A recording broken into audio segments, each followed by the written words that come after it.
Easy மெத்தடில் creamy texture pasta பார்க்கலாம் வாங்க. ஒரு பேனில் 2 டேபிள் ஸ்பூன் ஆயில் ஊற்றிக்கோங்க. அதில் சாப் பண்ண கார்லிக் போட்டுக்கோங்க.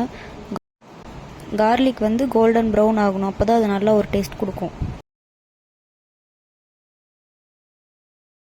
நெக்ஸ்ட்டு கார்ன்ஃப்ளவர் மாவு, சோள மாவு 1 டேபிள் ஸ்பூன் எடுத்து அந்த ஆயிலே போட்டு லைட்டாக வதக்கிக்கோங்க.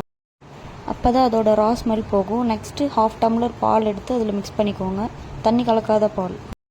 நெக்ஸ்ட்டு சில்லி ஃப்ளேக்ஸ் எடுத்துக்கோங்க. அப்படின்னா 2 மிளகா எடுத்து மிக்சியில் போட்டு அடிச்சிங்கன்னா நல்லா பவுடராக வரும், அதுதான் சில்லி ஃப்ளேக்ஸ். அது 1 ஸ்பூன் போட்டுக்கோங்க. உங்கள் காரத்துக்கு தகுந்த மாதிரி போட்டுக்கோங்க.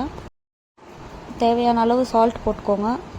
எல்லாத்தையும் மிக்ஸ் பண்ணிட்டு இருந்தீங்கன்னா ஒரு க்ரீமி டெக்ஸ்சர் வரும். அந்த டைமில் வந்து 10 மினிட் பாஸ்தா வந்து ஆல்ரெடி நான் சுடு தண்ணியில் வந்து கொதிக்க வச்சுருக்கேன். அதுக்கும் லைட்டாக சால்ட் போட்டேன். அது இதில் மிக்ஸ் பண்ணி சர்வ் பண்ணிங்கன்னா ஈஸி ஹோம்மேட் பாஸ்தா ரெடி.